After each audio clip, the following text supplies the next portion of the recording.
कुछ ले जाओ, मेरे आदमी को उल्टा दे दो, मेरी ज़मीन भी ले लो, मेरे आदमी को उल्टा दे दो, मेरा बेटा कैसे पढ़ेगा, मेरे आदमी को उल्टा दे दो। पर उन्होंने किसी ने मेरी नहीं सुनी।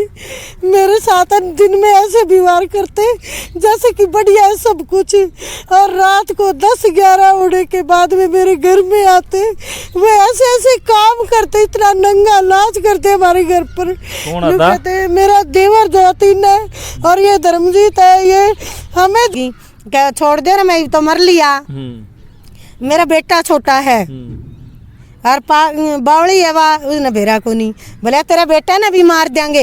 यह बात मेरे देवर 3 ने कही थी और ये धर्मजीत और इसका मैं शामिल है, जो से अब मेरी जमीन लेना चाहते। आप जब आपके पति की बराबर कहते साल का बच्चा है इनका भाई, और मेरी जिठानी की भी गाल गलौच होती रहती लत्ता के बारे में, उसने उड़ा नहीं इसलिए। तो बाद में ये सब बातें करते रहते घर में, मैंने वो बताया करते ये सब बात आके, पर मैंने इतनी चिंता नहीं थी कि भी उसे कोई रोक लेगा। 10 आदमी भी आ जाओ तो भी वो रुकता नहीं, क्योंकि वो इतने मतलब मजबूत और पहलवान थे, मैं आज जानते इस बात की। मैंने कोई भी वो नहीं था। पहले ड्रिंक कराई गई, फिर मतलब नशा नुशे के बारे में कहे नशा करके मर गया। नशा करके तो जब मरेगा ना, मैंने मेरे कानों से आवाज़ सुनी उस बात की, क्या छोड़ दे रहा, मैं तो मर लिया, मेरा बेटा छोटा है और बावली है वह, उसने भेरा को नहीं बोला तेरा बेटा ना भी मार देंगे। यह बात मेरे देवर 3 ने कही थी और ये धर्मजीत और इसका मैं शामिल है, जो से अब मेरी जमीन लेना चाहते। आप जब आपके पति की हत्या हो रही थी, आप दूसरे कमरे में थे और वो दूसरे कमरे में थे, तो जो अंदर हत्या हो रही थी तो आप उन्होंने रोकने की कोशिश की? उसने नू कहा भाई मार देंगे तेरे बेटे ने भी। मेरे पास क्या था, मेरे पास उस टाइम पर क्या था बताइयो? मेरा बेटे को मार देंगे तो मेरे पास क्या था, वो तो मर गए। नू कहा छोड़ दो रहे, नू बोले तेरे बेटे ने भी मार देंगे। ये बात मैंने आप मेरे दिल से पर बात छुपा रखी थी कि मैं बड़ा होगा तो मेरे बेटे नहीं बताऊंगी। तो मारने वाला अंदर कौन कौन थे उस कमरे में? और किसी की हिम्मत नहीं थी मेरे पति को हाथ लगाने की, किसी की भी हिम्मत नहीं थी। पर इसने और फिर पंचायतों में कहा इसने मार दिया। मैं मेरा नाम लेते हैं, जैसे मैं मेरे इल्जाम, मेरे पति के साथ ये कहानी हुई, बार बार उठाती हूँ ना तो वो मेरे ऊपर इल्जाम लगाते हैं। नहीं चलो वो तो लाते हैं। उस टाइम उस कमरे में जब आपके पति की हत्या हो रही थी, वहाँ कौन था तब अंदर कमरे में? 2-3 जने थे जी। कौन पर थे? मैंने गेट नहीं खोला, मैंने गेट नहीं खोला। आपका अनुमान वैसे कौन होते? मेरा अंदाजा ये जेठ है जो धर्मजीत है मेरा, उसने बार बार कही, क्योंकि उनका तो खुद का घर काबू कौन था, घर उनका खुद का काबू कौन था। पत्नी भी इतर भीतर चल रही और वे आप भी ऐसे ही थे, ठीक है। और मेरे परिवार के बारे में मेरे पति ने बुला के लेके जाया करते हुए, डांटिए रहे आज हमारे यो हो गया, रोकिए रहे आज हमारे यो हो गया, क्योंकि वे नहीं परिवार में एक मतलब दमदार इंसान थे, इसलिए उसने बुला के ले जानते हैं। पता नहीं था ये गपला हमारे बीच कर देंगे।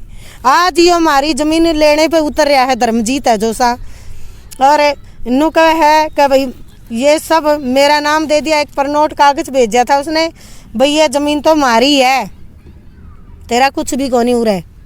20 लाख का लोन करा लिया मेरी ज़मीन पे और ट्रैक्टर कटवा लिया। ये धर्मजीत साथ में, और परिवार हमारा ठीक है और परिवार वाले सपोर्ट भी करे हैं। और भाई उनका भीतर बढ़ के मैं अकेली कड़ू हूँ, मैं तो मेरा बेटा का हक मांगू हूँ। वो तो आपने बता दिया आपके पति की हत्या होगी। सुबह आपने उनकी जो बॉडी भी देखी होगी। हाँ बॉडी देखी। तो क्या कुछ देखा भाई, कोई उनके चोट फेट के निशान थे क्या? कुछ मैंने कहा डॉक्टरी करवाऊंगी मैं। मेरे पति की काफ़ी देर मैं उसके ऊपर पड़ी रही और मैं कहा डॉक्टरी कराऊंगी। मेरे पति जो मतलब तागड़ी बांधते हैं, पहलवान बांधते, वो इतने सारे घुंघरू रखा करता, ना ही तो उसके शरीर पे वो तागड़ी पाई, गुंठियाँ भी पैर रहे थे ना वे गुठियाँ पाई, मतलब घड़ी वगैरह ये भी कुछ भी नहीं पाया, मतलब उसके शरीर पर चोट के निशान देखे हो? ना इस शरीर पर चोट के निशान मैंने नहीं पाए। उसके मुंह में पता नहीं, जैसे वो कहने लगे सुबह उठ के ये तो नशे की हालत में मर गया। मतलब मैंने है ना उन्हीं की बात सोच के समझ के, क्यों उस टाइम पर जो बात मैं कह रही हूँ वो बात थोड़ी मतलब अगले वो करे, जो मैंने वो बात कही नहीं। मैं तो एक ही बात मुंह से निकली, मेरा पति मरिया नहीं मारिया है, मेरा पति मरिया नहीं मारिया है। बाद में मेरे ससुर ने मेरे से बताई, मैंने पापा के 3-4 दिन हो गए थे मेरे पति को मरे हुए। उनके पैर पकड़ के मैं बोली पापा सच बता दी, नहीं मैंने भी मार दिए। मैं ऐसे पागलों की हालत में हो गई थी, भाई सब कुछ ले जाओ, मेरे आदमी को उल्टा दे दो, मेरी जमीन भी ले लो, मेरे आदमी को उल्टा दे दो, मेरा बेटा कैसे पढ़ेगा, मेरे आदमी को उल्टा दे दो। पर उन्होंने किसी ने मेरी नहीं सुनी। मेरे साथ दिन में ऐसे व्यवहार करते जैसे कि बढ़िया है सब कुछ, और रात को 10-11 होने के बाद में मेरे घर में आते, वो ऐसे ऐसे काम करते, इतना नंगा नाच करते हमारे घर पर। कहते मेरा देवर जो 3 है और ये धर्मजीत है, ये हमें झूठे बढ़ाते रहते हैं, हर चीज में हमें बेकसूर मतलब वो इल्जाम लगाते रहते हैं, ये यूं है, ये यूं है, ये यूं है। मेरे पति के अंते स्वंते में गलत क्यों नहीं थी, वो नु क्या करते, मैंने ऐसी पत्नी है ना, गाय दान करी होगी सोने की तब मिली होगी। मेरे पति, मेरे ससुरा, मेरे पूरे मतलब मेरे सिर के ऊपर छत थे, और आज इन लोगों ने हमारे ये ऐसे हालात दिखा दिए। मेरी जमीन के लिए सारा षड्यंत्र। फिर कोई बात नहीं, मैंने सोचा परिवार में भाई देवर है, जिठानी है, सब है, ठीक है, हम हमारे 2 परिवार है। मैंने हाथ जोड़ जोड़ के मेरे देवर से पंचायत में नुकया, मैं कोई केस नहीं कर दी, कोई बात नहीं कर दी, मैंने अपना हक दे दे, मेरे बेटे को पाल सकूं, मेरा हक दे दे, हमारी किले दे दे, हमारी ज़मीन दे दे, मगर उसने दिए नहीं। पुलिस को भी पता, मैं पुलिस के पास गई कागज ले, कोई कार्रवाई नहीं करी। पुलिस वाले एक बार कह देंगे ठीक होगा सब कुछ, पर ये बच्चा कहाँ जाएगा। किसी पुलिस वाले तो इतने अच्छे भी मिले, भगवान मिले, जो से रिश्वत में नहीं बिके, पैसों में नहीं बिके, उन लोगों ने हमारे सिर पर हाथ रखा। जमीन वाली बात छोड़ो, कोई बात नहीं, जमीन वाली बात। आपका जो ससुर का ना थी तो वो अतकाल चढ़ा कर है तहसील में, ये 3 भाइयों की तहसील में अतकाल चढ़ा करो, जमीन आपने क्यों नहीं चढ़ी? देखो तो उन्होंने ऐसे करवा दिया, पहले अनमैरिड दिखा दिया मेरे पति को। 3 भाई थे वे, राशन कार्ड नहीं बन रहा, सारा कुछ बन रहा था, राशन कार्ड में थे, चढ़ रहे थे आप। हाँ, तो राशन कार्ड में मैंने क्या पता, ये तो प्रशासन से पूछो ना, तहसीलदारों से पूछो या SDM से पूछो, जो बड़े बड़े के हाथ है, नेताओं के भी हाथ है इसमें। 4 किले जमीन के लेके मेरे बेटे का मार के हक कहाँ जाएंगे बताइए। अरमान है, इधर जल्दी जल्दी आ। तो आपका राशन कार्ड में नाम था, हाँ तो आपको तो जो अतकाल में आपके पति का नाम नहीं चढ़िया, तो वो क्या करने नहीं चढ़िया? मैंने क्या पता, अनमैरिड दिखा दिया मेरे पति को।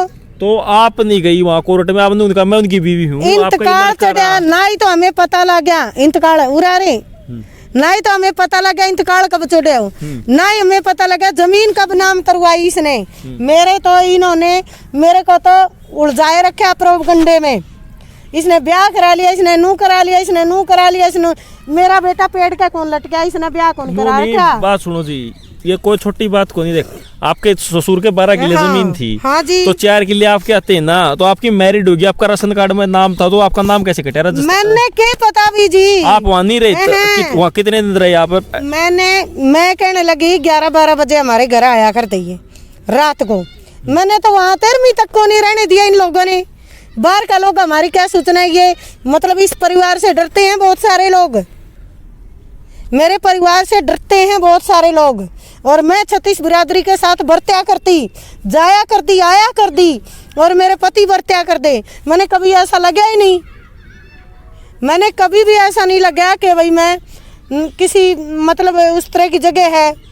ठीक है, इस परिवार से बहुत सारे लोग डरा करते हैं, सिसाए गांव में सबको पता है, मतलब 36 बिरादरी मेरे साथ खड़ी है, और मेरी तो हाथ जोड़ के विनती है, ये तो उनको पता है, किसी को पता ही नहीं, गांव में ये नहीं पता सीसा वालों को भाई ये औरत ये इतने हक आपके नाम करा सकती है क्या। मैंने ताश खेल रहे थे मेरे गांव में, ससुरे काके ताऊ जेठ, उनसे मैंने ये बात कही, मैं कहा दादा देखिए सरोज विधवा ने ये पता वे क्या कमे हैं, 10-10 आदमी ताश खेलने बैठे चौकों पर, नु कहा ना बेटा ऐसे तो हो ही नहीं सकता, थारे बिना जमीन उतर ही नहीं सकती। ये देखो कैसे उतर सकती है, ये कैसे उतरी, ये सिर्फ रुपये दे दे के उतारी गई है, 1 नंबर की जमीन और 2 नंबर में बढ़ा दी। तो आपका जो पटवारी था उससे मिले आप? पटवारी से मिली थी मैं। पटवारी क्या जवाब रहा? पटवारी के पास जानते नहीं, वहाँ भी हमारी वीडियो बनाया करते, वहाँ भी बोलते वीडियो बनाया करते। पटवारी के सामने हमने ये कहा, मैं तेरी दरखास्त देवांगे। वो के नाम पटवारी कौन था उस टाइम पर? रूपचंद। कहाँ का है ये तो पता नहीं, रूपचंद पटवारी था। और मतलब थाने में दरखास्त देते ना, पटवारी है ये और मिली भगत है, वेनु कहते चलान ना काटियो।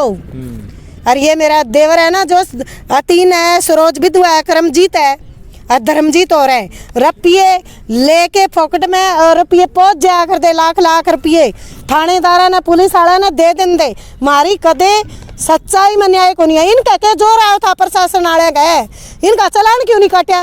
फोटोमेटिक का केस बना था, इनका क्या आँच आवे थी जदी ना नकली पड़ा था, हमारी जमीन उतरवा ली। तो इन पटवारिया ने तहसीलदार ने इनने क्या आँच आती, पुलिस वाले ने चलान काट देंगे। ये आगे चलान काट देंगे, क्यों नहीं काटे इन्होंने चलान? फोटोमेटिक का केस 420 के तहत बनता होगा। यो मुजलिमा ने तो निर्दोषा ने तो मैं घेर दे हैं और मुजलिमा ने सजा कोनी है। आदमी मेरा मार दिया है, मेरे गले ये षड्यंत्र कर दिया। एक औरत, मैं खुद बिक के मेरे बेटा ने पढ़ाने लिखाने लाग रही हूँ, दिहाड़ी मजदूरी करके पढ़ाने लिखाने लाग रही हूँ। 1 रुपया मेरे तो दिया को नहीं, 4 किलियां का ठेका आवे मेरा, वो सारा वे खा दिए, सारा खा दिए मेरा। और मैं एक झूपड़ी में रहूँ, मैं एक मांगीड़ा मकान में रहूँ।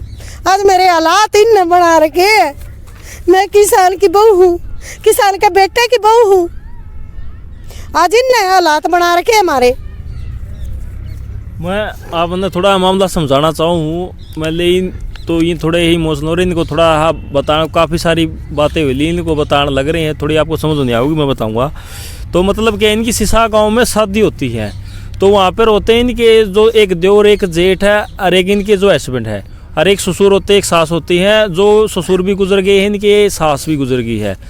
जो बड़े जेठ है वो गुजर गए हैं, छोटा देवर वो है। तो बड़ा जेठ के 2 लड़के हैं और इनके जो हस्बैंड गुजर जाते हैं, वहाँ से ये को भाई डरा फुसला के भाई कैसे भी ये वहाँ से चले जाते हैं। तो पीछे से सुनाते, पीछे से इनका कहना है कि इनका ये आरोप है कि मैं पीछे से वहाँ से चली जाती हूँ। जो 4 किले जो इनका ज़मीन